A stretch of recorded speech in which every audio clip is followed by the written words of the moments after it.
Makanya saya sih ngarepin ini menteri-menteri kabinet baru yang kemarin dilantik, DPR baru, saya ngarepin waktu dilantik tuh baca doanya nawaitu sauma ghadin.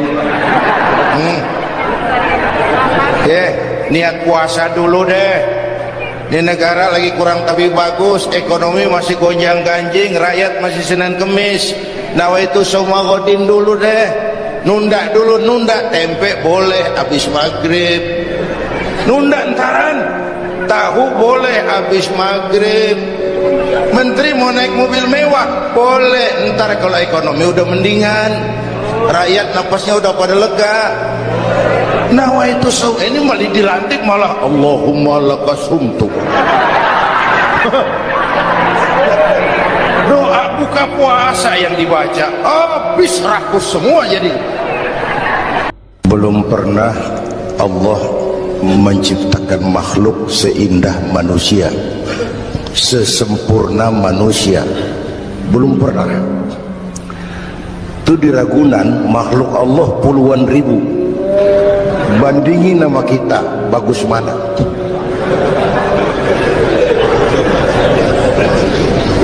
Ada makhluk Tuhan tuh yang disebut malaikat, diciptakan dari cahaya, imaterial, dan karena itu tidak perlu material. Malaikat diberikan akal tapi tidak diberikan nafsu. Kalau malaikat selalu benar, nggak istimewa.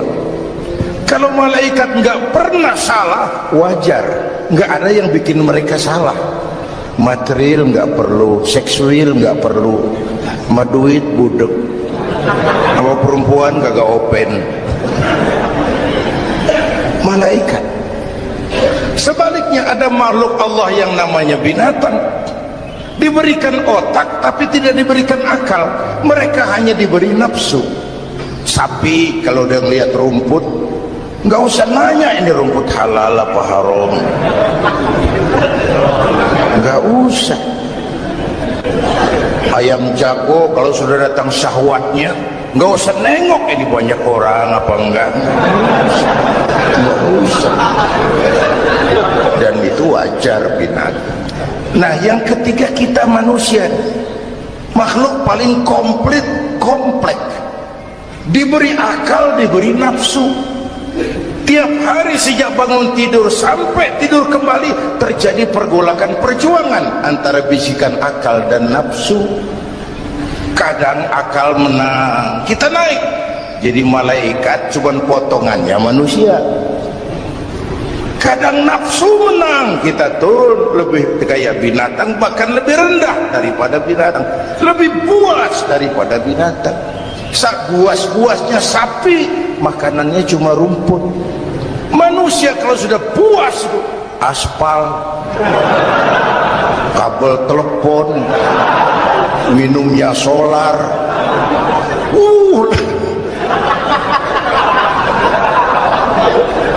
lebih puas dari binatang sekalipun.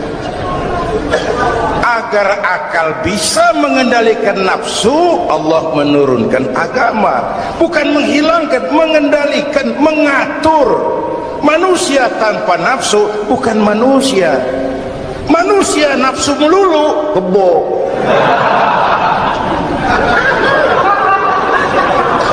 Islam nih, agama nih nggak ngilangin nafsu, ngatur supaya sesuatu pada tempatnya.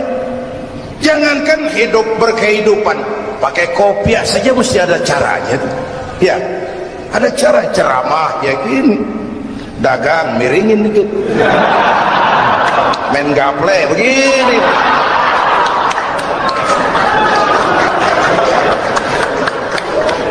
Mau pakai kopiah aja ada cara aja. Mengendalikan nafsu itu ditempatkan pada tempatnya, bukan menghilangkan nafsu. Laki-laki perlu perempuan, perempuan perlu laki-laki, itu nafsu. Islam mengatur lewat pintu yang disebut nikah. Maka dalam Islam jangankan orang biasa, kiainya boleh kawin. Benar, saya kalau kiai nggak boleh kawin saya pilih mundur. Berat rontok rambut.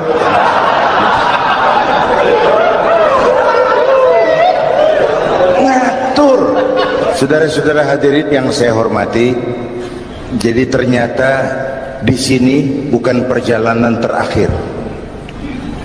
Bahkan ini harus jadi titik awal ke depan, menata hari esok yang lebih pasti dan lebih baik. Pertama, jangan pernah terniat kita akan kembali ke sini lagi. Jangan pernah terniat bahwa kita optimis, itu harus. Bahwa kita semua punya salah, itu pasti. Nih, saya nih, Zainuddin nih, kalau mengharap masuk surga pakai amal yang saya kerjakan sendiri, roman-romannya tipis harapan. Bener. Sholat saya berapa banyak saya tahu, sedekah saya berapa duit saya tahu, sholat saya berapa banyak saya tahu. Terus saya baca sejarah, Nabi Adam dosanya atu, makan buah khuldi. Nabi Adam dosanya atu, dikeluarin dari surga. Kita dosa banyak, pengen masuk, kan kagak nyambung nih, gak nyeklek. Untung Allah itu bukan Tuhan pendendam. Allah itu ramah dan penuh rahmat. Manusia, dosamu banyak, coba kau lihat rahmatku jauh lebih banyak. Manusia, dosamu besar, lihat ampunanku jauh lebih besar. Kau nangis di hadapanku, aku senyum melihatmu. Kau berjalan menujuku, aku lari menyambutmu. Sini manusia, sini. Itu yang bikin kita optimis. Allah ramah dan penuh rahmah. Tuhan kita bukan Tuhan pendendam. Jangankan kita nih yang ada dalam Durratan Riyadhus Shalihin itu kan riwayat lama. Ada mbahnya bajingan, tengik lagi. Ini pernah membunuh 99 manusia, 99 orang dibunuh. Bayangin, satu hari datang hidayah, ada keinginan taubat kembali, berangkat dia cari ustadz mau menyatakan taubat. Yang ditemuin ustadz belum tapi matang, masih mengkel. Assalamualaikum ustadz. Salam. Kenapa ustadz? Saya mau nanya, apa? Saya mau taubat, bisa nggak sih? Emang dosa ente apa? Saya pernah bunuh 99 orang ustaz. Oh, ente kelewatan amat. 99 mah gedean itu, susah taubatnya, susah. Enak aja 99 dibunuh, kurang ajar ente. Oh, niat namanya bajingan digituin, naik darahnya. Sialan nih ustaz nih. Orang mau taubat kok ngomongnya nggak enak. Gue pikir daripada 99 dengan gue lempengin nih. Akhlakul karimah itu kriterianya itu langsung dari Allah. Jadi bukan manusia yang menentukan sesuatu itu baik, benar, salah. Itu hak prerogatif Allah. Nah, akhlak ini lebih lengkap, lebih sempurna daripada daripada adat. Misalnya anak muda yang lewat di depan orang tua membungkukkan badan, itu dianggap sudah cukup beradat, tapi belum tentu berakhlak. Niatnya apa dia bungkukin badan? Ngelihat kaki-kaki udah bongkok, tergantung niatnya. Secara adatnya sudah beradat, tapi belum tentu berakhlak, bergantung motivasinya. Oleh sebab itu dalam Islam akhlak itu 3. Pertama, akhlak kepada Tuhan. Ini yang terpenting dan ini pondasi.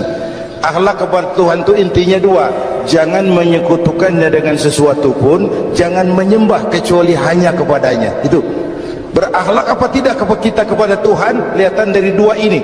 Jangan menyekutukannya dengan sesuatu, jangan menyembah kecuali hanya kepadanya. Itu sumber nilai akhlak.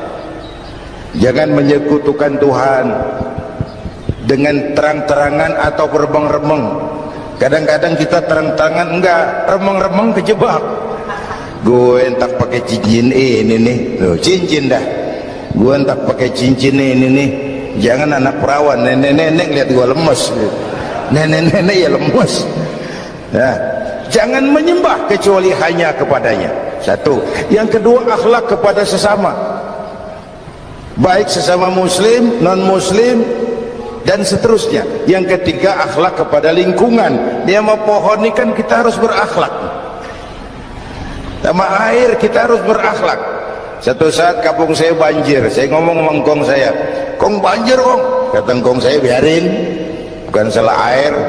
Habis salah lo. Salah kita bagaimana lah? Lo tempat air lo tempatin, yang punya tempat datang dia kagak ngerti ini tempat gua, di sini nggak beda lo. Banjir artinya apa? Di Jakarta ini kita nggak ngasih tempat buat air, pantas dong dia ngayap kemana-mana. Al-Quran mengajarkan, wa tilkal ayyamu nutawiluha bainan nas. Hari itu kami putar di antara manusia, tidak ada yang tetap, segalanya pasti berubah. Sehingga para filosof bilang yang tetap adalah perubahan, yang tetap adalah perubahan. Ada saat datang, ada saat pergi, ada hari dilantik, ada saat menyerahkan jabatan, ada saat berdiri, ada waktunya duduk. Semua datang dan pergi silih berganti. Dalam proses perubahan itu sering terjadi pergeseran nilai. Ya Bu? Apaan? Nah, serius banget. Emang kudu serius. Dalam perubahan itu sering terjadi yang disebut pergeseran nilai. Sebab apa? Sebab Al-Quran sudah memberikan indikasi, kalla innal insana la yatgha ar-ra'ahu istaghna. Manusia sering lupa diri apabila melihat dia berada dalam posisi yang mapan. Baik kemapanan itu karena kemampuan intelektual, karena kekuatan materi, atau karena faktor kekuasaan. Dikala itu orang sering lentur dan luntur, mengalami proses degradasi. Banyak orang tadinya dengan lantang teriak, "Berantas korupsi, ganyang korupsi," cuma karena belum dapat kesempatan. Begitu dapat kesempatan, korupsinya lebih gila dari yang diteriakin. Ada nggak yang model begitu? Di luar negeri, di luar negeri, luarnya lagi malah terjadi proses degradasi. Makanya saya sih ngarepin ini menteri-menteri kabinet baru yang kemarin dilantik, DPR baru, saya ngarepin waktu dilantik tuh baca doanya, nawaitu sauma godin. Niat puasa dulu deh. Ini negara lagi kurang tapi bagus, ekonomi masih gonjang ganjing, rakyat masih Senin Kemis. Nawaitu sauma godin dulu deh. Nunda dulu, nunda tempe boleh habis maghrib, nunda entaran tahu boleh habis maghrib. Menteri mau naik mobil mewah boleh, ntar kalau ekonomi udah mendingan, rakyat napasnya udah pada lega. Nawaitu saum, ini malah dilantik malah Allahumma lakasumtu. Doa buka puasa yang dibaca habis rakus semua jadi.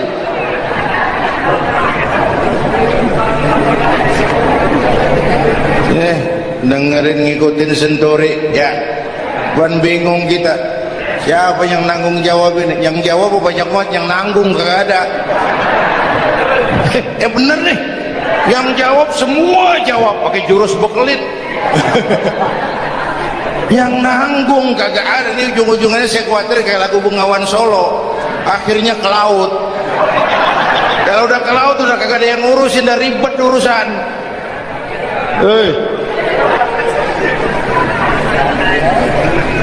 Kita ini sekarang banyak yang merasa pinter tapi tidak pinter merasa. Akibat era informasi kita banyak tahu tapi nggak tahu banyak. Coba dong, siapa aja ngomong, apa aja diomongin, begitu dia dalemin, gue juga katanya.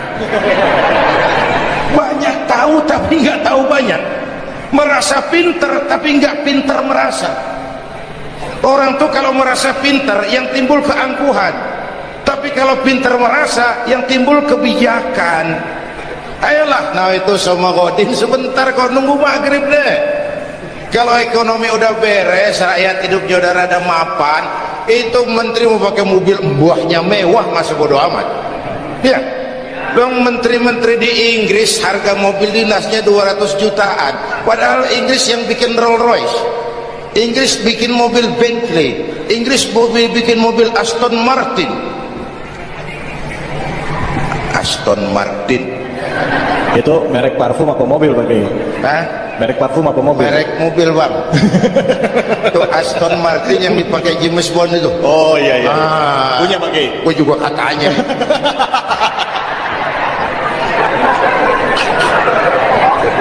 Lihat mobil menterinya harga 200 jutaan. Menteri-menteri Malaysia pakai mobil Proton Saga, produknya sendiri. Kita 1,3 miliar.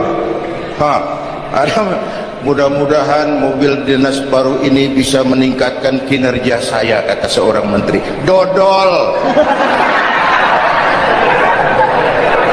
Apa hubungannya mobil mewah sama kinerja? Apa hubungannya mobil mewah sama kinerja? Kalau memang mental bajai, biar naik Mercy juga selanang-selanang nggak karu-karuan. Mental.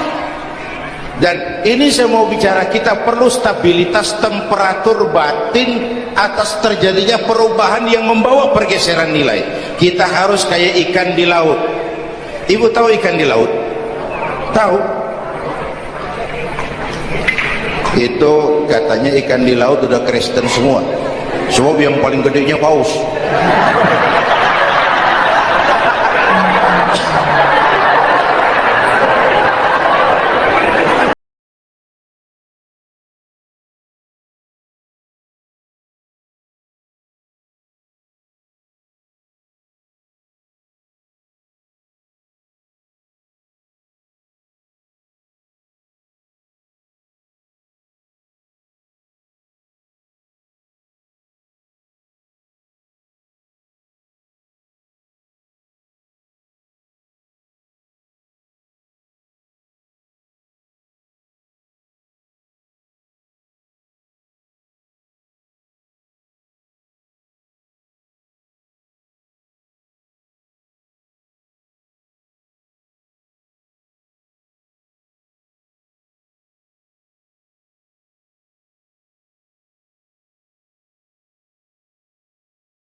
Gampang diasem garemin lingkungan. Tapi orang yang jiwanya hidup, silakan buka tempat pelacuran di samping rumah saya, pantang saya ikut. Silakan buka tempat judi di depan rumah saya, nggak bakalan saya ikut. Silakan buka minuman keras di belakang rumah saya, nggak bakalan saya ikut. Jiwanya hidup, dan jiwa akan hidup kalau agama hidup di hati kita. Kita tidak bisa menghindari perubahan, kita tidak bisa menghindari arus persaingan. Sekarang ini jangankan dagang, jadi kiai juga kalau nggak sanggup bersaing. Ini bahasa kasar tapi jujur. Curhat. Karena sekarang orang hidup di zaman banyak pilihan. Pergeseran nilai pas. Alif bawah alif depan u a e u mim da semata dalapan talam depan lu mata lu. Berasa. Nah, begitu masuk listrik, rumah pada terang, terjadi pergeseran nilai. Apa yang kita lihat? Televisi main gede-gedean. Ya, ya. Ngaku lu, ngaku. Suara Al-Quran sepi. Jangankan yang baca Barzanji, yang hafal Sifat 20, yang baca Quran pun sepi. Ini pergeseran nilai. Dulu sosial kontrol tajam Pak, orang peduli sama lingkungan dulu. Sekarang lu gue. Ya, ya.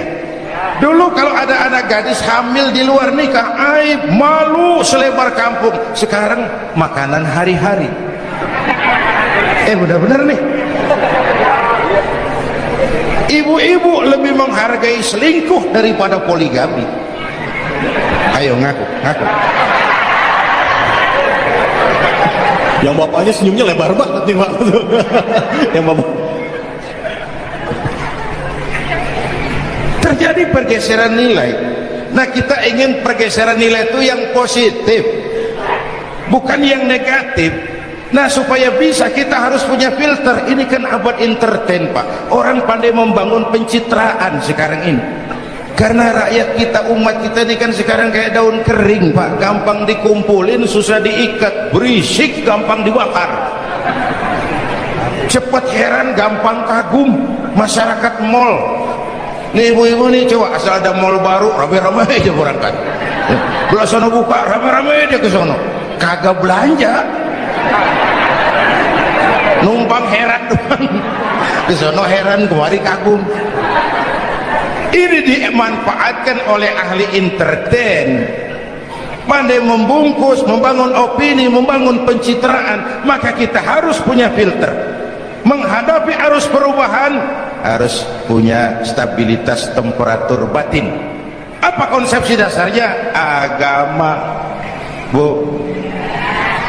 Kekuasaan kalau jatuh ke tangan orang beriman, aman.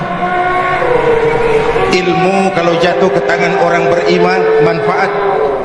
Harta kalau jatuh ke tangan orang beriman, manfaat, rahmatan lil. Tapi kekuasaan jatuh di tangan orang yang jauh dari iman, Fir'aun kan dulunya cuman raja Bang, cuman kelamaan jadi raja, nggak ada yang nandingin, akhirnya lupa darah dan ngaku jadi Tuhan. Ana rabbukumul a'la, aku Tuhanmu yang paling tinggi katanya. Dihadapi oleh Musa, dulu mah adu sihir, sekarang kan adu konsep. Itu cuman beda versi aja. Dulu adu sihir, sekarang adu visi dan misi.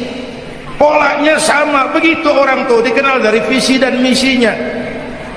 Akhirnya Fir'aun mengangkat diri jadi Tuhan, ditenggelamkan di Laut Merah. Begitu udah cengap-cengap napas sampai tenggorokan, baru amantu bi Rabbi Musa wa Harun. Aduh, kalau begini saya juga percaya sama Tuhannya Musa. Udah mau mati, walaikal maut, gemes banget, dikedukin lumpur, dijugulin, mampus loh. Kemarin kemana, udah gini hari baru beriman. Kekayaan kalau jatuh di tangan orang yang jauh dari iman, yang muncul korun, lupa diri, lupa daratan, masuk dalam kategori kalla innal insana la yatgha ar-ra'ahus taghna.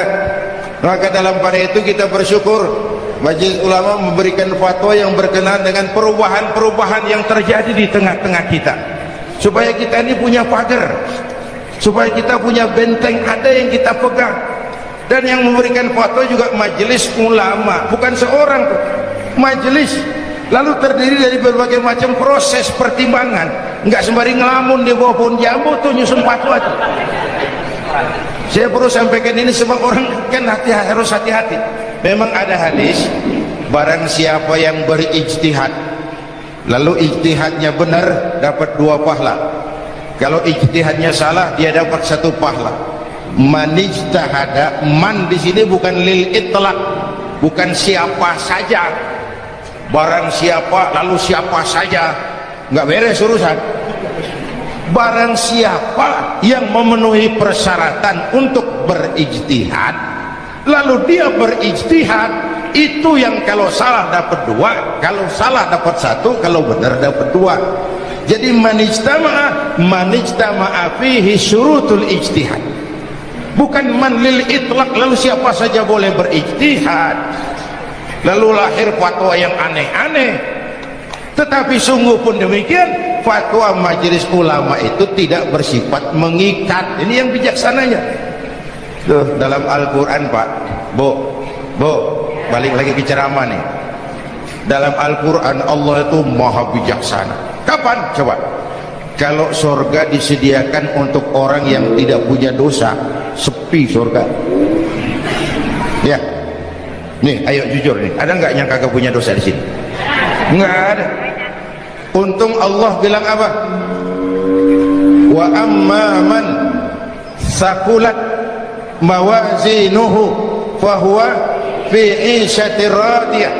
orang yang timbangan kebaikannya lebih berat dari timbangan La ilaha illallah, bahwa tidak ada Tuhan yang perlu disembah selain daripada Allah subhanahu wa ta'ala. Ini hakikatnya merupakan inti daripada ajaran rasul-rasul terdahulu. Kenapa? Seluruh rasul bersumber dari satu sumber yang sama, yaitu dari Allah subhanahu wa ta'ala. Maka prinsip ajaran ketuhanan yang mereka bawa tentu saja sama. Nabi Adam mengajarkan la ilaha illallah, Nabi Nuh mengajarkan la ilaha illallah, cuma tentu sambungannya Nuh Rasulullah. Nabi Ibrahim mengajarkan la ilaha illallah, Ibrahim Rasulullah. Nabi Musa mengajarkan la ilaha illallah, Musa Rasulullah.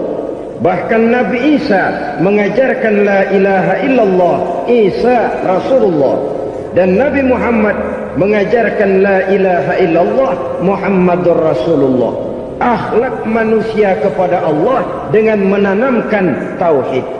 Jadi kalau ingin berakhlak yang benar kepada Allah, jaga tauhid, pegang teguh akidah. Saudara-saudara kaum muslimin rahimakumullah, lawan daripada tauhid adalah kufur. Kufur bisa dua, bisa kufur iman, bisa kufur nikmat. Kufur itu sifatnya, kafir itu orangnya. Ada orang kufur iman, dan ini merusak akhlak kepada Allah subhanahu wa ta'ala. Kufur iman itu kadang-kadang bentuknya syirik, orangnya disebut musyrik.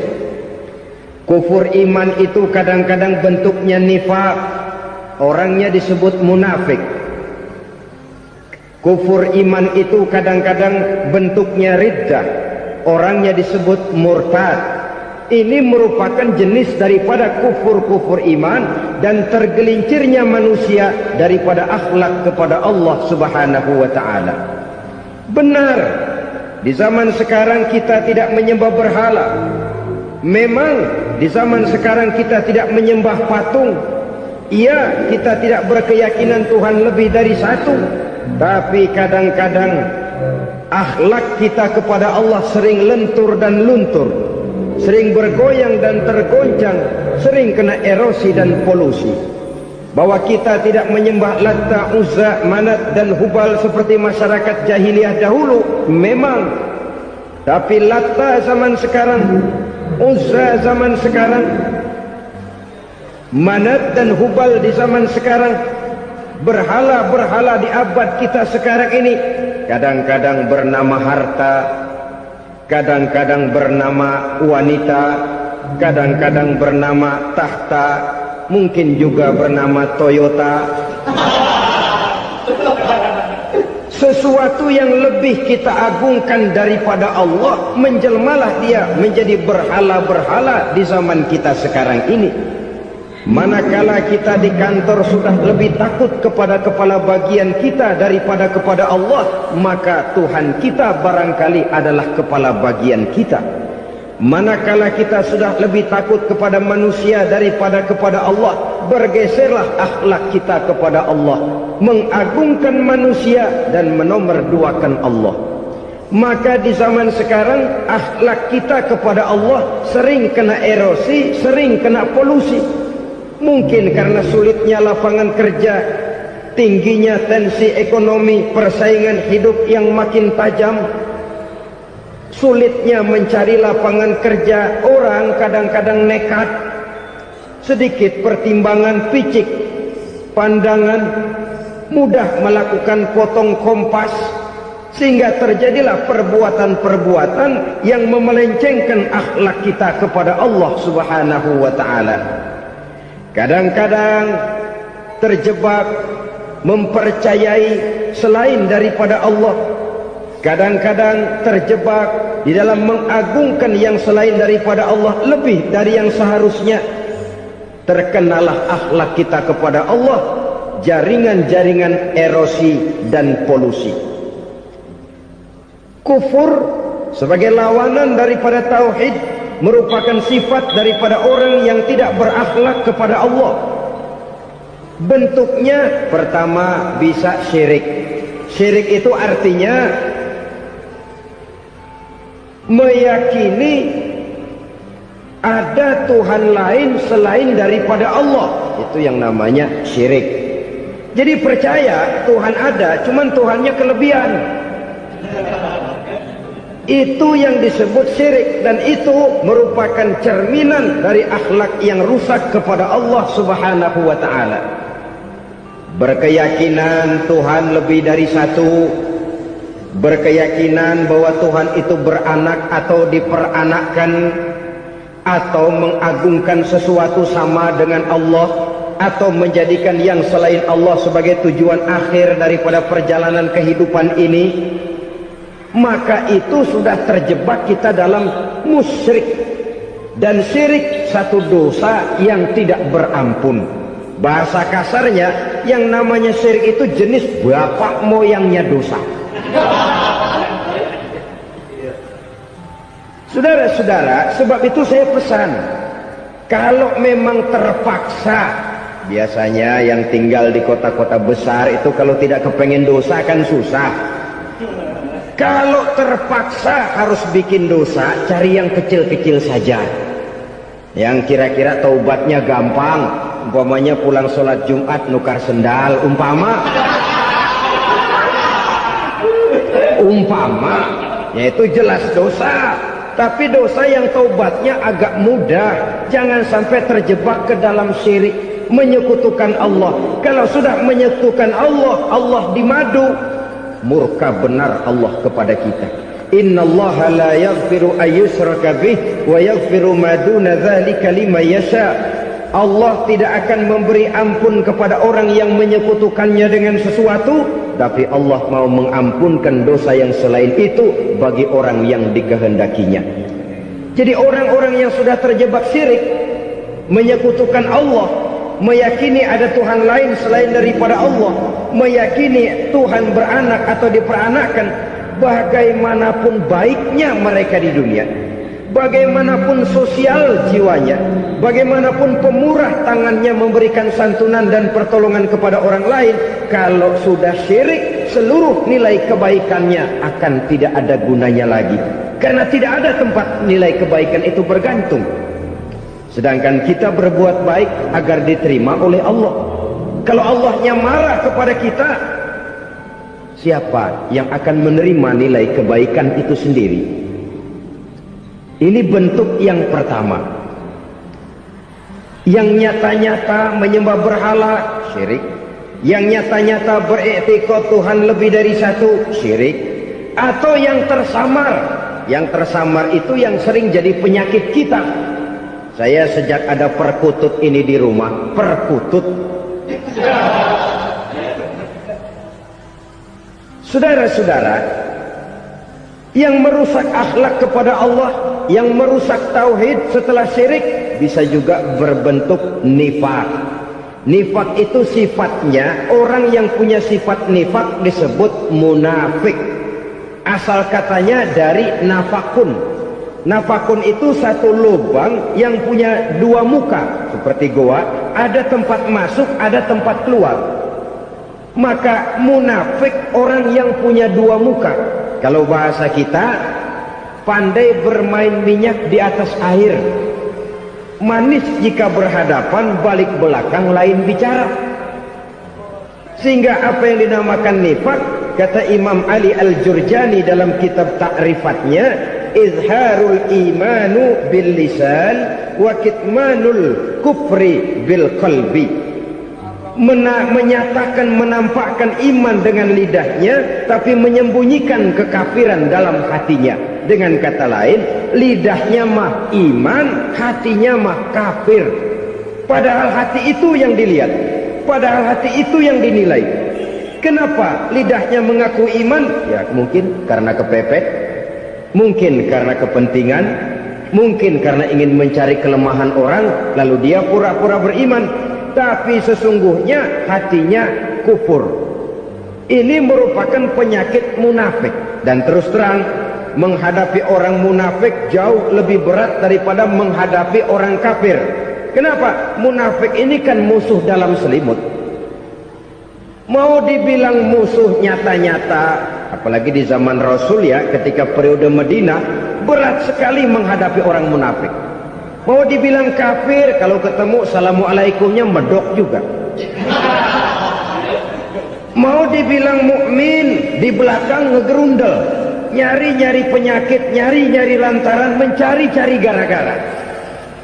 Kalau kafir jelas kafirnya, kalau musyrik jelas musyriknya. Tapi munafik, di depan kita dia mengaku beriman, di belakang kita dia caci maki kita. Maka demikian rupa watak orang munafik Allah benci betul. Sampai dalam Quran orang munafik itu divonis innal munafiqin fid darkil asfal minan nar. Orang-orang munafik di dasar jurang neraka yang paling bawah, keraknya neraka. Saudara-saudara kaum muslimin rahimakumullah. Sebab munafik sangat berbahaya, membahayakan umat, membahayakan agama. Di depan kita mereka ngaku pura-pura beriman, kalau pidato luar biasa memuji agama setinggi langit, menampakkan seolah-olah dia orang yang dekat dengan agama. Saudara-saudara, agama penting, agama mutlak. Tapi yang ngomong begitu agamanya apa? Remeng-remeng. Cuma sekedar lipstik, cuma sekedar dekorasi, cuma sekedar kamuflase buat ngibuli orang lain. Dia mengaku beragama, mengatakan agama mutlak, menganggap agama penting, seolah-olah memperhatikan benar tentang tatanan kehidupan beragama, tapi sebenarnya di hatinya tidak lebih berkecamuk penyakit-penyakit kufur. Maka sifat munafik ini termasuk menodai tauhid, artinya merusak akhlak kita kepada Allah Subhanahu wa ta'ala. Sifat yang ketiga yang juga merusak akhlak kita kepada Allah dinamakan riddah. Riddah itu sifatnya, orang yang punya sifat riddah disebut murtad. Murtad keluar dari Islam. Keluar dari Islam tentu tadinya di dalam Islam. Oleh satu perbuatan dia bisa menjadi murtad. Misalnya tadinya dia iman benar kepada Allah, tapi melarat. Kadang-kadang sehari masak, 3 hari libur. Akhirnya oleh kesulitan ekonomi dia tidak kuat. Ada yang menawarkan kebaikan, dibawain supermi, dibawain obat-obatan, diberikan beras. Goyah imannya. Keluar dia dari Islam, ikut agama orang yang memberikan pertolongan kepadanya, memilih kesenangan sebentar dengan mengorbankan kebahagiaan yang kekal. Maka orang semacam itu riddah sifatnya, murtad orangnya, keluar dari Islam. Dan yang menyebabkan kita murtad bukan cuma orang nyata-nyata memproklamirkan diri keluar dari Islam tapi lalu mengikuti agama orang lain. Bukan cuma itu, mengakui ada Rasul lagi sesudah Nabi Muhammad bisa menyebabkan kita murtad. Mengingkari nikmat Allah bisa menyebabkan kita murtad. Meyakini semua agama benar bisa menyebabkan orang menjadi murtad. Meragukan kesempurnaan dan kelengkapan Al-Quran bisa menyebabkan orang jadi murtad. Mengingkari sunnah bisa menyebabkan orang menjadi murtad. Banyak hal-hal yang bisa mendatangkan penyakit riddah dan membuat pelakunya menjadi murtad. Dan ini menodai akhlak kita kepada Allah Subhanahu wa ta'ala. Itu tadi kufur iman, saudara-saudara. Nyata-nyata mengingkari Allah, baik dalam bentuk syirik, nifak, ataupun riddah. Kufur yang kedua dinamakan kufur nikmat. Apa itu kufur nikmat? Sitru nikmatil mun'im au ya'malu fi mukhalafatil mun'im. Menutup-nutup nikmat Allah, atau melakukan perbuatan yang menentang, bertentangan dengan kehendak yang memberikan nikmat. Jadi kufur nikmat pertama, nutup-nutupin Tuhan. Tuhan jalingin. Duit lu banyak amat, dari mana? Gua kerja. Lalu kerjanya nomor satu. Orang yang berakhlak kepada Allah, dia akan menjawab, kamu uangnya kok banyak, dari mana? Rezeki dari Allah. Caranya, saya kerja. Kerja itu cara, rezeki itu dari Allah datangnya. Bukankah di zaman sekarang kita sering terpeleset? Ini merupakan cerminan dari rapuhnya akhlak kita kepada Allah Subhanahu wa ta'ala. Karena usaha saya memang, karena saya peras keringat banting tulang, tentu. Tapi sadarkah kita bahwa sepanjang yang bisa kita lakukan cuma berusaha, peras keringat banting tulang?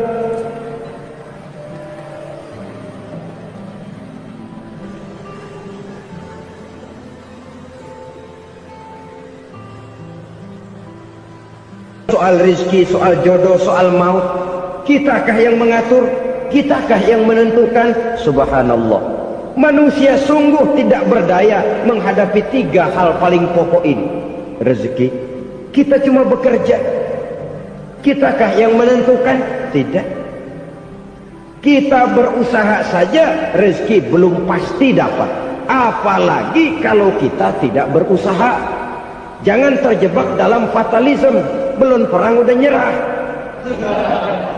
Emang dasar rezeki datangnya dari Tuhan, nggak usah kerja, dan ntar juga kalau dia datang. Dari mana datangnya?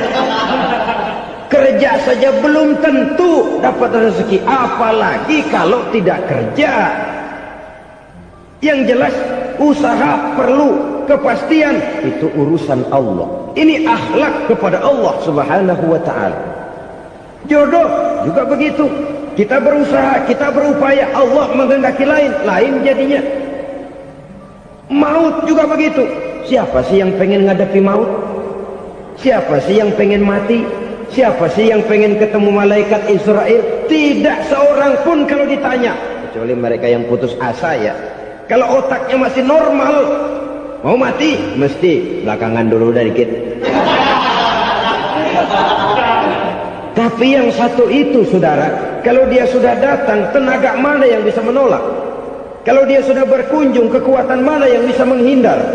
Kalau dia sudah ingin bertemu, kemana kita bisa melarikan diri? Manusia sepanjang yang dia lakukan hanya berusaha, tapi kepastian, ketentuan dari Allah Subhanahu wa ta'ala.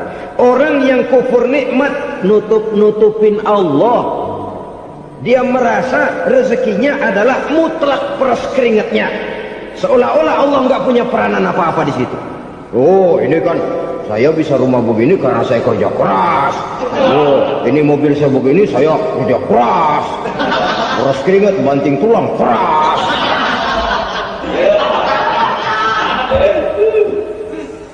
Saudara-saudara kaum muslimin rahimahkumullah, jadi menutup-nutupi Allah. Akibatnya nanti kalau dia berhasil, Allah ketutupan. Kalau dia gagal, orang lain dicaci maki, dicari kambing hitam.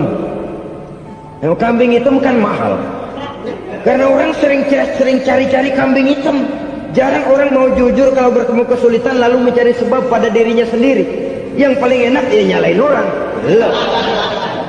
Lo begitu. Orang lain yang paling enak kita salahin. Au ya'malu fi mukhalafatil mun'im, atau dia melakukan sesuatu yang tidak sesuai dengan kehendak yang memberikannya nikmat. Diberikan kita tangan, mulut sih nggak berhenti, terima kasih Tuhan, alhamdulillah saya dikasih tangan. Cuma nih tangan enteng mat nabokin orang loh.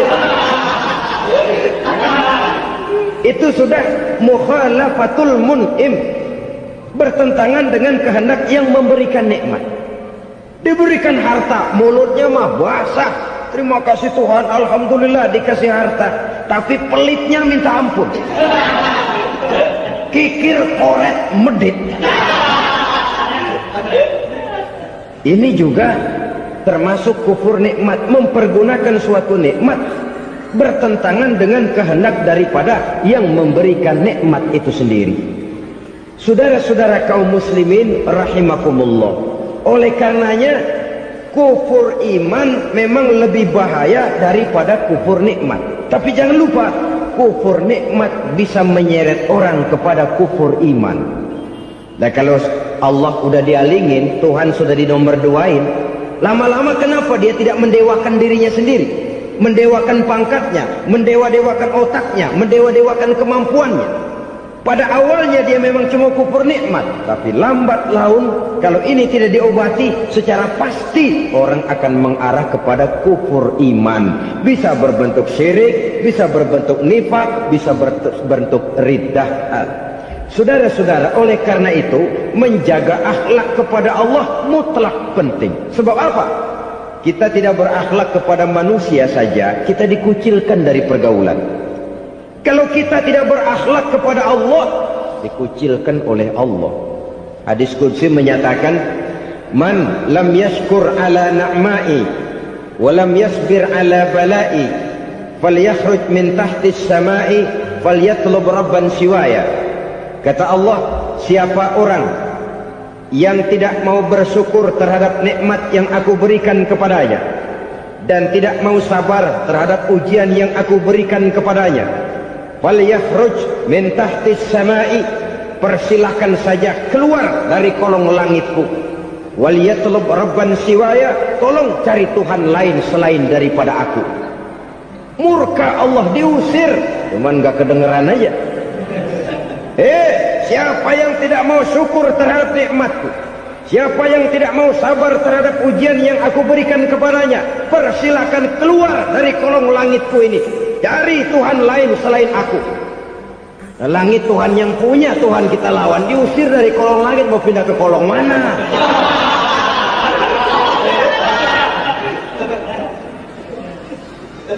Jadi jangan merasa kufur nikmat kan enteng. Iya, kelihatannya begitu, tidak sebahaya kufur iman. Tapi kufur nikmat ini merupakan anak tangga yang kalau kita sudah mulai naik, kita akan naik terus sampai kepada tingkat di mana kita mengalami kufur iman. Kalau sudah ke sana, maka akhlak kita kepada Allah terkenalah erosi, terkena polusi, hancur akhlak kepada Allah, dan itulah sumber kesengsaraan abadi. Kalau cuma kita tidak berakhlak kepada manusia, barangkali resikonya cuma kehidupan di dunia ini. Mungkin juga ada kehidupan akhirat. Tapi kalau sudah tidak berakhlak kepada Allah, dunia akhirat kita rugi dan celaka. Maka pada kesempatan ini saya mengajak, marilah jaga baik-baik akhlak kita kepada Allah. Satu kali kita bertauhid, sampai mati kita bertauhid. Satu kali la ilaha illallah, jangan tergelincir lagi kita keluar daripada kalimat itu. Satu kali kita bertuhankan Allah, jangan bertuhan yang lain selain daripada Allah. Jangan sekutukan Allah, jangan samakan Allah dengan sesuatu, jangan mengangkat yang lain sama agungnya dengan Allah. Sebab dengan demikian kita seolah-olah sudah mengotori akhlak kita kepada Allah Subhanahu wa ta'ala. Saudara hadirin yang saya hormati, jadi oleh karenanya akhlak kita kepada Allah merupakan basis daripada kehidupan beragama. Kalau itu sudah mulai rapuh, mulai terkena erosi dan polusi, mulai rusak, dikhawatirkan nanti nilai ibadah kita kepada Allah juga akan turut ambruk karenanya. Saudara-saudara kaum muslimin rahimakumullah, tugas yang kedua, memperbaiki akhlak manusia kepada sesama manusia. Kita tahu Islam sesuai dengan namanya adalah agama damai. Maka akhlak manusia kepada sesama manusia menempati porsi yang penting dalam kehidupan beragama. Bagaimana seorang muslim bergaul, bertata krama terhadap sesama manusia. Mari kita lihat lebih jauh persoalannya. Untuk memudahkan pembicaraan dari kacamata agama, kita kelompokkan saja manusia itu dalam dua. Pertama yang seiman, dan yang kedua yang tidak seiman. Yang tidak seiman itu kita sebut saja kufur atau kafir. Kepada yang kafir pun kita diajarkan untuk berakhlak.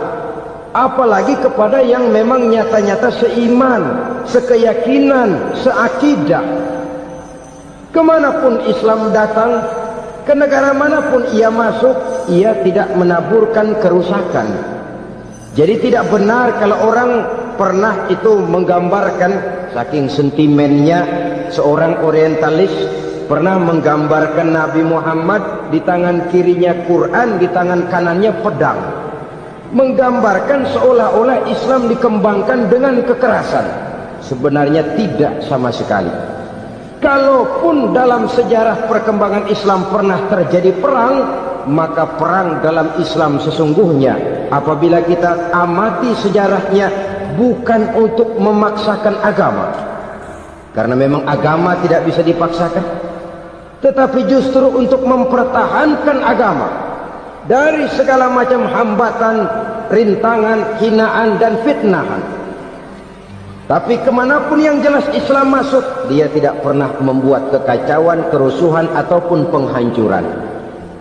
Candi Prambanan bahkan dipugar, gereja-gereja tidak ada yang dihancurkan oleh umat Islam. Kenapa? Islam agama damai.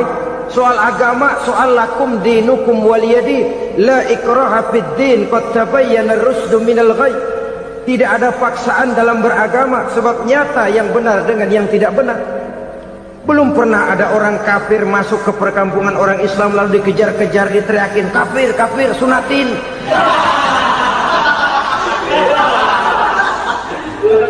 Belum pernah. Kenapa? Islam menghormati orang lain agama. Nah, yang kafir ini macam-macam, saudara. Ada kafir harbi. Nah, ini kafir kerok.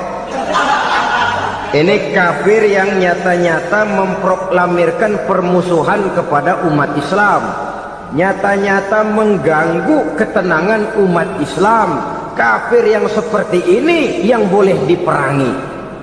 Misalnya kita mau sembahyang Jumat dijagain, nggak boleh sembahyang Jumat, getok palanya. Kafir harbi artinya tantangan perang datang dari mereka, bukan kita yang mulai, mereka yang buka front. Prinsipnya umat Islam tidak boleh mencari-cari musuh, tapi pun tidak boleh lari kalau ketemu musuh. Musuh jangan dicari, ketemu jangan lari. Karena itu kesan seolah-olah umat Islam ini teroris, umat Islam ini destroyer, umat Islam ini sering menimbulkan keonaran, kerusakan. Sungguh satu fitnahan yang sangat keji. Umat Islam adalah umat yang cinta damai. Islam di masa perkembangannya masuki Eropa melalui Selat Gibraltar, Jabal Tariq, memasuki Spanyol.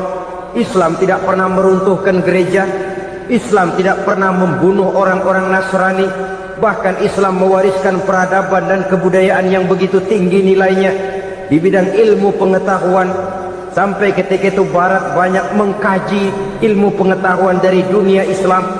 Buku-buku berbahasa Arab diterjemahkan ke bahasa Yunani, dipelajari oleh para cendekiawan di negeri Barat sana.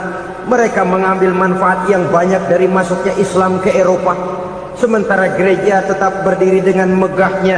Kuil-kuil tempat peribadatan tidak satupun yang diusik-usik. Kenapa? Islam agama yang cinta damai. Asal dia tidak diganggu, asal kehormatannya tidak dihinakan. Jadi kafir harbi, kafir yang nyata-nyata nantang perang, ngajak berkelahi, itu kafir yang nyari penyakit. Kafir harbi ini boleh diperangi dengan catatan mereka yang memang mulai. Yang kedua kafir zimmi. Kafir zimmi, kafir yang hidup di tengah mayoritas muslim, tapi mereka mau hidup dengan aman, damai, tenang. Mereka wajib dilindungi. Bahkan Nabi pernah memberikan satu jaminan, man azazimiyan faqad azani. Siapa yang mengganggu orang kafir zimmi sama saja dengan mengganggu saya. Kehormatannya dijaga, harta bendanya dilindungi, anak istrinya pun dilindungi. Dan ini jadi kenyataan. Saudara bisa lihat di negara-negara yang mayoritas penduduknya beragama Islam, orang-orang kafir di luar Islam hidup dengan tenang, aman, damai. Di Saudi Arabia, di luar tanah haram, di luar Mekah dan Madinah, banyak orang-orang kafir mencari nafkah. Mereka tenang, aman, dilindungi undang-undang. Begitu di Mesir, begitu di negara Indonesia yang berdasarkan Pancasila ini. Kehidupan beragama menimbulkan gairah, rukun, tenang, aman, damai, sepanjang tidak saling ganggu, tidak saling usik, menghargai orang yang sudah beragama, tidak menjadikan penganut suatu agama sebagai sasaran dari dakwah agama lainnya. Saudara-saudara kaum muslimin rahimakumullah. Jadi memang oleh Al-Quran kita dianjurkan asyidda 'alal kuffar ruhama bainahum. Tegas kepada orang kafir, kasih sayang kepada sesama muslim. Tapi tegas bukanlah berarti marah-marahan, bukan berarti musuh-musuhan, bukan ngajaki perang. Tegas dalam arti punya garis tentang kehidupan beragama, lakum dinukum waliyadin. Soal kehidupan sosial, mari kerjasama. Bangun jalan, ayo rame-rame.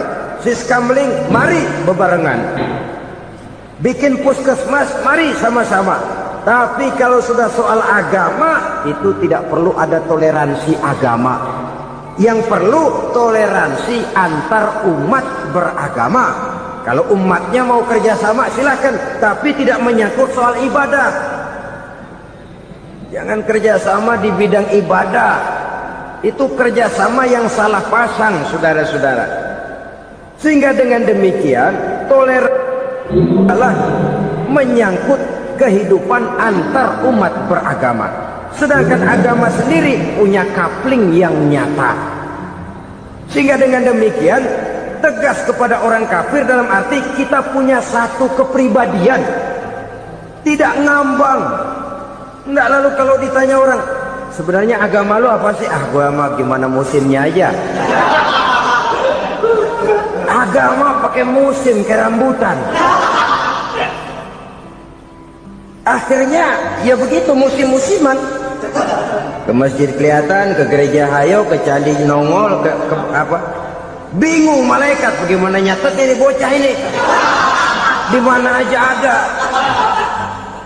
Kita punya satu kepribadian. Saya muslim dan garis saya ini, lakum dinukum waliyadin.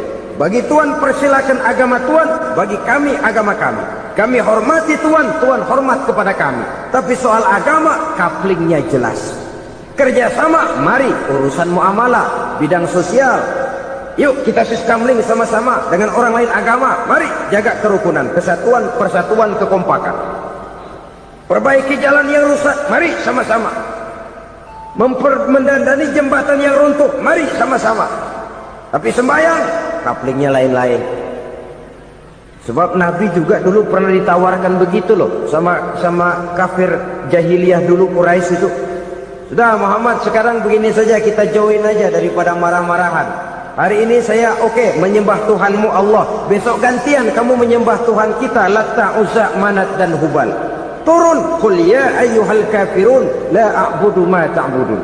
Soal ibadah couplingnya jelas, tidak boleh dicampur adukkan. Sebab kalau tidak, kita akan mulai kehilangan identitas diri. Dan disitulah krisis kehidupan keyakinan beragama dimulai. Dari krisis identitas. Hujan gede kan mulainya gerimis dulu. Di mana-mana ya gerimis dulu. Gerimis makin lama makin gede. Kita akan mulai dengan kehilangan identitas diri.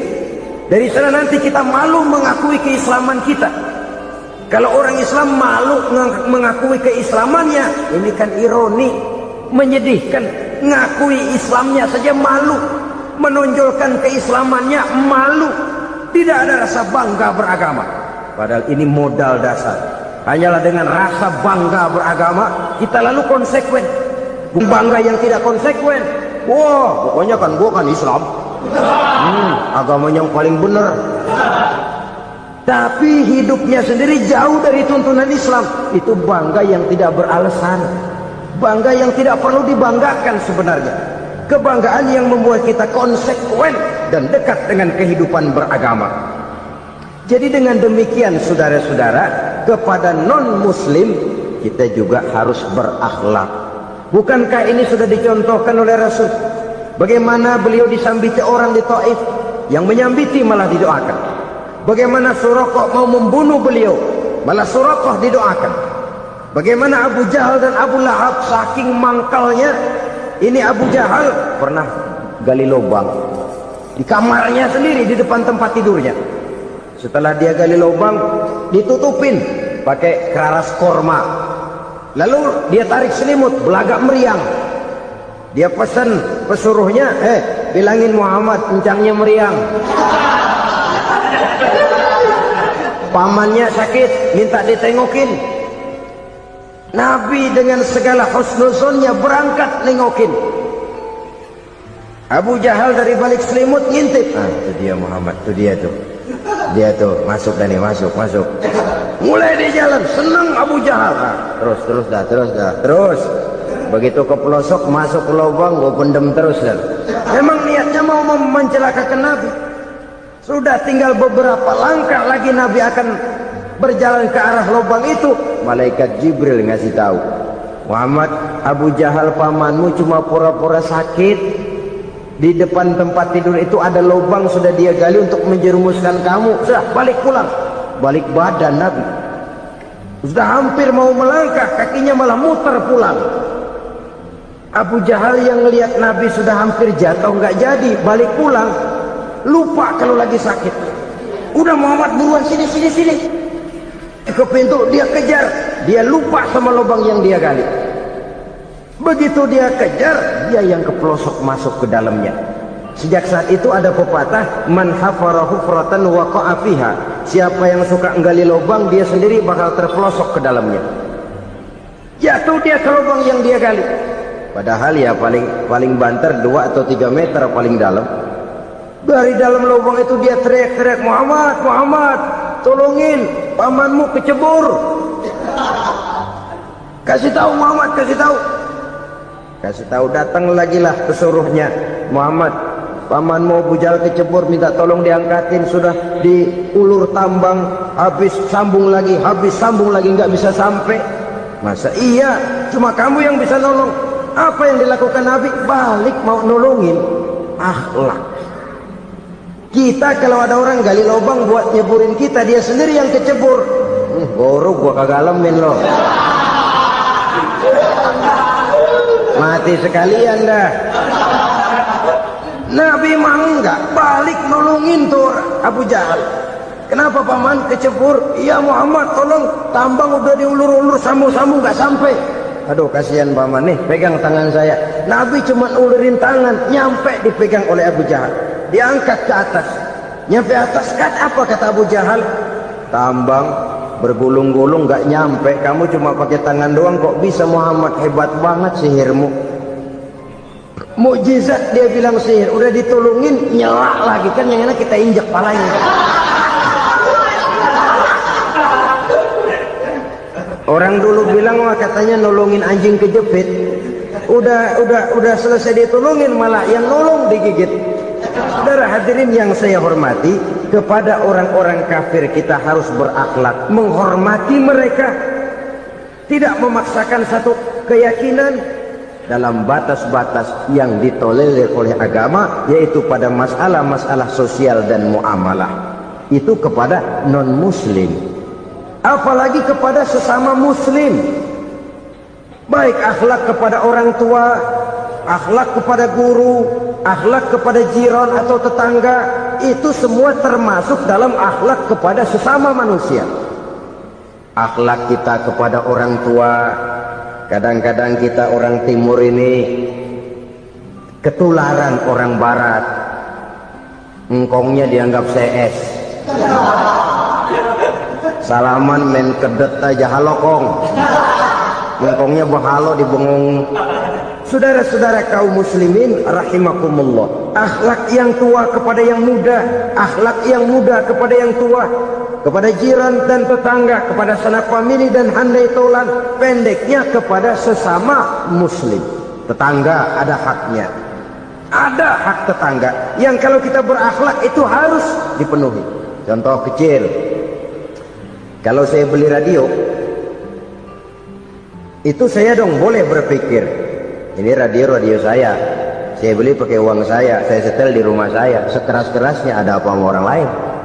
Radio gua, yang beli gua pakai duit gua, gue setel di rumah gue, ada urusan apa sama orang lain? Itu kalau menurut saya. Tapi tetangga sebelah saya kan bisa juga ngomong begitu. Mata gue, yang ngantuk gue tidur di rumah gue. Kenapa suara radio lu masuk kemari? Ketika itulah lalu kebebasan saya nyetel radio dibatasi oleh kebebasan tetangga saya yang mau tidur. Ini sudah akhlak namanya. Umpamanya lagi ada Nabi ajarkan, iza tabakhta marqatan fa'akthir ma'aha wa ta'ahad jiranaka. Kalau kamu masak sayur, banyakin kuahnya, bagiin tetangga kamu. Bukan bagiannya itu yang jadi soal, tapi akhlak kepada tetangga. Udah tahu tetangganya kelaparan, diseksa, goreng ikan asin, se-RW baunya ngayap, kembang kempis orang nungguin. Saudara hadirin ma'asyiral muslimin rahimakumullah. Jadi dengan demikian, kalau sudah kembali kepada orang-orang yang nilai imannya sama dengan kita, apapun organisasinya, apapun baju yang mereka pakai, kaos yang mereka pakai, jaket yang mereka pakai, kalau sudah seakidah, seiman, jaga akhlak kita. Pendapat boleh berbeda, kaos boleh tidak sama, jaket boleh beraneka warna, bendera boleh beragam-ragam, tapi ukhuwah Islamiyah ini utamakan. Adalah lebih baik mencari persamaan dalam kehidupan dan bukan memperbesar perbedaan. Hanyalah dengan mengembangkan nilai-nilai akhlak semacam ini, toleransi tidak hanya diperlukan kepada yang non-muslim, kepada sesama muslim pun toleransi. Artinya apa? Jangan memponis amalan orang lain. Yang usoli, yang tidak usoli, berjalanlah menurut keyakinannya masing-masing. Jangan lalu memponis, itu namanya nggak toleransi. Kamu nggak pakai usoli ya? Enggak. Brengsek. Kamu pakai usoli ya? Iya. Bid'ah. Nah, dua-duanya kagak yang benar. Kalau yang sembahyang kagak benar, bagaimana yang kagak sembahyang? Apa itu yang benar? Toleransi, setuju dengan perbedaan pendapat, jangan memponis amalan orang lain. Karena kita hanya beramal, hak menerima adalah Allah Subhanahu wa ta'ala. Jangan sebentar-bentar mencap bid'ah, dolalah, benar, neraka. Kayaknya neraka kapling orang tuanya kali. Gampang bener masukin orang ke neraka. Kita kadang-kadang bisa toleransi dengan orang luar, tapi kepada sesama muslim toleransi tidak sanggup kita adakan. Mengklaim merasa kita yang benar, orang lain salah semua, itu tidak toleransi namanya. Mentang-mentang jadi ustadz nih, satu-satunya ustadz di sini ya, semuanya mesti ngaji kemari. Kalau nggak ngaji kemari, Islamnya kurang tapi benar. Toleransi. Saudara-saudara kaum muslimin rahimakumullah, lapang dada menghargai orang yang berbeda pendapat, apalagi kalau perbedaan pendapat itu menyangkut hal-hal yang tidak prinsipil, menyangkut hal-hal yang sekunder dalam kehidupan beragama, menyangkut masalah-masalah yang dalam bahasa fikih disebut soal-soal furu'iyah. Tidak usah menyebabkan kita bersih tegang.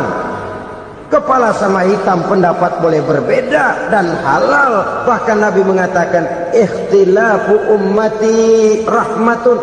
Perbedaan pendapat di kalangan umatku bahkan menjadi rahmah, sepanjang perbedaan pendapat itu diiringi dengan rasa toleransi. Tapi kalau sudah main baku hantam, main klaim, memponis orang lain, akhirnya timbullah keretakan. Jangan heran kadang-kadang satu masjid dua kelir. Ya soal kelir boleh kelar-kelir, boleh kelar-kelir, tapi kalau harus terlalu mencolok menyebabkan timbulnya keretakan, saya kira yang akan turun bukan lagi rahmah tapi bala. Bala akan menimpa kita, jatuh kita menjadi umat yang lemah. Oleh karena di antara kita sendiri, sesama kita tidak pandai bertoleransi, tidak lapang dada. Ada anak muda kelihatannya memajuan dikit, yang tua curiga. Kalau dia maju pasaran gua bangkrut dong nih.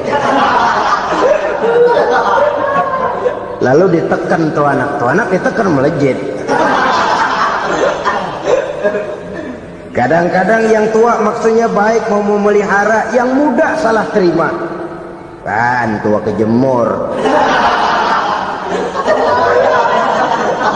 Dari dulu sampai sekarang gitu-gitu doang. Anak kemajuannya. Padahal yang tua barangkali maksudnya juga baik, mau memelihara.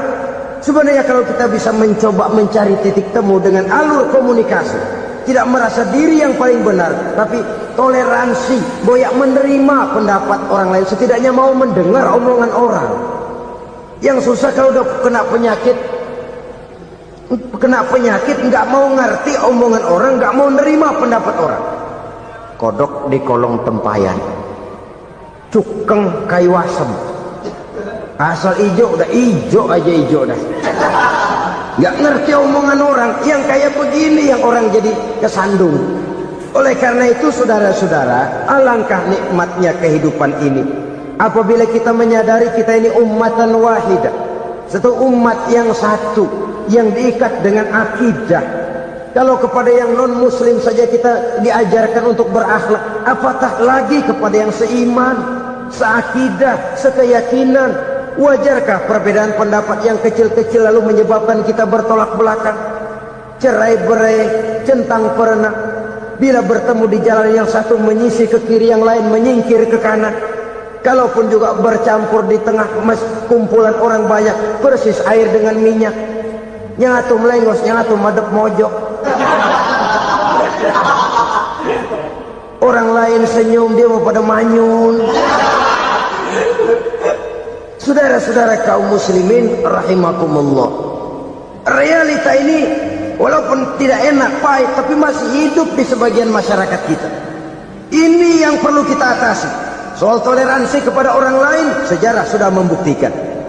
Mari kita jangan cuma bisa mengajak orang lain, umat lain untuk bertoleransi dengan kita, tapi kepada sesama kita. Toleransi ini perlu kita tegakkan, perlu kita bina, terutama di dalam kita menuju bentuk ideal daripada konsep ukhuwah Islamiyah ini, yang memang selalu kita akan cari bentuk-bentuk idealnya sejalan dengan perkembangan situasi dan kondisi yang dihadapi oleh umat. Perbedaan organisasi, perbedaan kepentingan organisasi tidak seharusnya menyebabkan kita merasa meremehkan orang lain dan mengangkat diri, mengklaim diri sebagai yang ter. Jadi dengan demikian, apabila yang pertama tadi akhlak kepada Allah dinamakan hablum minallah, maka yang kedua ini merupakan hablum minan nas. Jikalau baik akhlak kita kepada Allah, baik akhlak kita kepada manusia, nikmat rasanya menjalani kehidupan. Kadang-kadang orang akhlaknya kepada manusia baik, tapi kepada Allah tidak baik. Hormat sama yang tua, menyayangi yang muda, sama tetangga rukun, tapi sama Tuhan nggak mau sujud. Ini baik kepada manusia, tapi tidak berakhlak kepada Allah.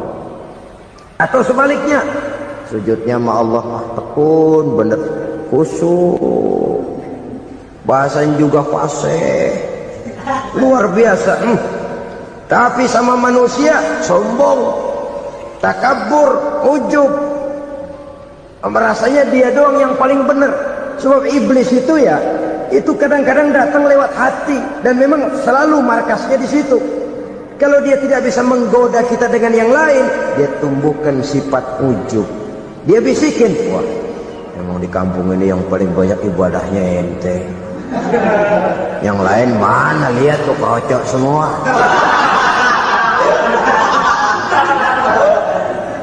Lalu di hati orang itu tertanam sifat iya ya. Nah, tatkala iya ya, dia sudah terkena serangan iblis. Akhirnya apa? Orang lain diremehin. Asalnya kagak mau sembahyang aja diajak salaman dan najis aja dah. Ketemu juga mukanya ditekuk 4. Akhirnya bukan ngajak malah ngenyek, ngina. Lah orang dihina makin jauh, makin tidak tersentuh. Bukan cara itu yang diajarkan oleh Rasul. Bahwa orang tidak mau sholat, tugas kita mengajak. Soal dia tidak sholat, ya itu dosa dia kepada Allah. Saudara-saudara kaum muslimin, ujub disuntikkan oleh iblis ke dalam hati kita. Sujudnya kepada Allah benar, tapi akhlaknya kepada sesama manusia. Merasa paling benar sendirian, merasa orang lain salah semua. Pokoknya kalau di luar lingkungannya udah kagak bener aja udah bahaya. Saudara-saudara, ini juga penyakit yang disuntikkan oleh iblis. Sebab iblis itu tipu dayanya luar biasa, strateginya lihai. Makin tinggi kualitas iman, ya makin berat upaya iblis untuk menjerumuskan kita. Karenanya saya mengajak, marilah kita bertoleransi, baik kepada non-muslim, lebih-lebih lagi kepada sesama muslim yang kebetulan berbeda baju, berbeda kaos, berbeda organisasi, lain bendera yang dibawanya. Tapi toleransi mari kita canangkan. Kita terikat oleh ukhuwah Islamiyah.